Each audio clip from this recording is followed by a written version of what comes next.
Good day, I'm Theodore Henry, and this is your JIS News for Thursday, August 3, 2023.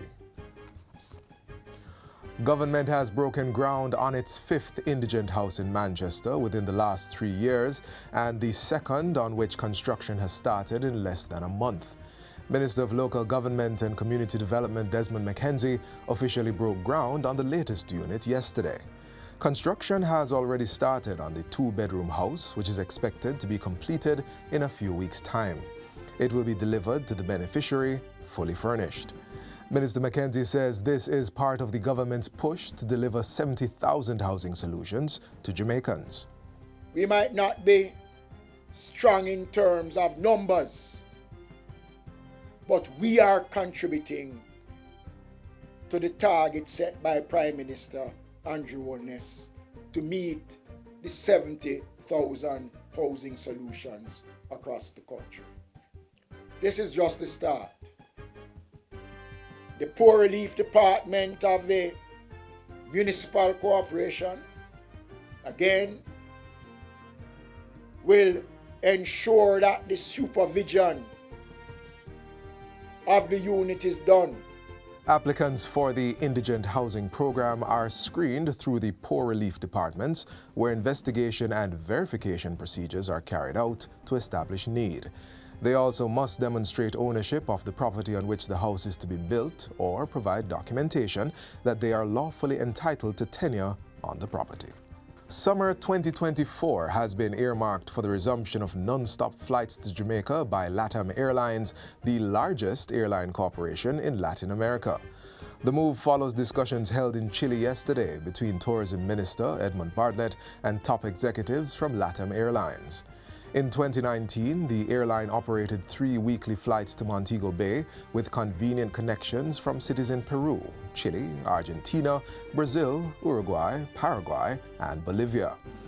The route was operated by Airbus A320 aircraft with capacity for 174 passengers, offering a total of 52,600 seats. COVID-19 halted work to leverage this airlift, and Minister Bartlett says the resumption bodes well for Jamaica's push to increase arrivals from the lucrative and important Latin American region. Director of Tourism Donovan White adds that the timing is perfect, as it would coincide with the Pan American Games that will see huge marketing opportunities. As a precursor, LATAM Airlines has committed to exploring alternative options with other partners to begin connecting flights as early as November this year. The suggested route would be from Chile to Atlanta to Montego Bay. Minister Bartlett is in Latin America with a team of senior tourism representatives as part of a high-level strategic re-engagement of the region. The ministry is targeting 250,000 visitors from Latin America over the next 5 years. Minister of Sport Olivia Grange is seeking to dispel what she describes as misinformation surrounding government's funding support for the Reggae Girls. The government of Jamaica, through the Sports Foundation, Sports Development Foundation, we provide a monthly subvention of $3 million to the GFF, a total of $36 million. $36 million for the year. She says this year the government allocated an additional $20 million specifically for the Reggae Girls World Cup campaign. $10 million of that funding is to be paid directly to members of the squad under the ministry's Athlete Assistance Program. We have now received all their banking information, and over the next 2 days we will be disbursing those funds to their account. It will be in the amount of $2,500 US dollars to each. In addition, the sport minister says the Reggae Girls are covered under the Jamaica Athlete Insurance Plan.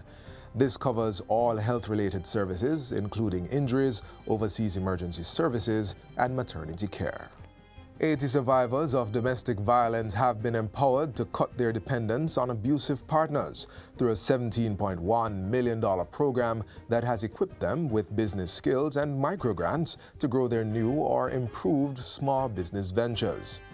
The intervention falls under the Rural Women's Economic Empowerment Project, with funding from the United Nations European Union-funded Spotlight Initiative. It was implemented in Clarendon and St. Thomas by the respective municipal corporations. Other key partners are the Ministry of Local Government and Community Development and the Clarendon Parish Development Committee Benevolent Society. The 18 new and previously established business persons include 20 women who graduated in Clarendon this year under Phase 2 of the Empowerment Program. The remaining 60 trained under Phase 1 of the program in 2022 and include 40 from Clarendon and 20 from St. Thomas. Additional cohorts of survivors from other parishes are to be trained in the coming months to ensure more women in crisis can secure their financial security. The 5-month intensive training program included sessions on business planning and development, identifying and dealing with abuse, conflict resolution, self-esteem, vision boarding, along with beauty and soap-making skills. The Universal Service Fund, USF, is providing free Wi-Fi connectivity to persons attending the various Independence celebratory activities. Marketing and Public Relations Manager Orain Wallace says connection points have been established at the Independence Village at the National Arena. Access to Wi-Fi connectivity will also be granted during the Grand Gala at the National Stadium on August 6. Throughout the celebrations, attendees can take advantage of the free Wi-Fi service to share their experiences, capture cherished moments, and interact with fellow Jamaicans on social media platforms. To access the service, participants must select the designated Wi-Fi network and click Accept once prompted. Mr. Wallace says the USF's mission is to bridge the digital divide and empower all citizens with the means to stay connected, informed, and engaged, especially in this period when the country unites to honor its rich history and heritage. Connectivity was also provided at the Emancifest Festival in Sligoville, St. Catherine, and the Emancipation Jubilee at Seville Heritage Park in St. Anne, held from July 31 to August 1.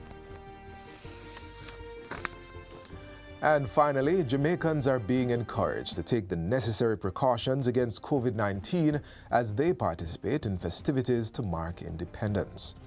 The Minister of Health and Wellness, Dr. Christopher Tufton, recently announced an uptick in the number of confirmed COVID cases and urged persons, especially the most vulnerable, to employ infection prevention and control mechanisms. Executive Director of the Jamaica Cultural Development Commission, JCDC, Lenford Salmon, says personal responsibility will play a major role in controlling the spread of the virus during the celebratory events. We're asking people to exercise due care in how they conduct themselves in coming to the stadium. Walk with your sanitizers. Keep sanitizing your hands. If you don't want to have to go into a very close space with people who are not in your own little bubble. Bubble, people forget the word bubble now because we think we are out of it. But the bubble still exists. If you come with family members and things, stick to that bubble and just take all the precautions you can. JCDC's Executive Director was addressing a recent JIS think tank. He adds that individuals who are sick should stay at home, while those attending the events are advised to wear a mask and practice proper hand and respiratory hygiene.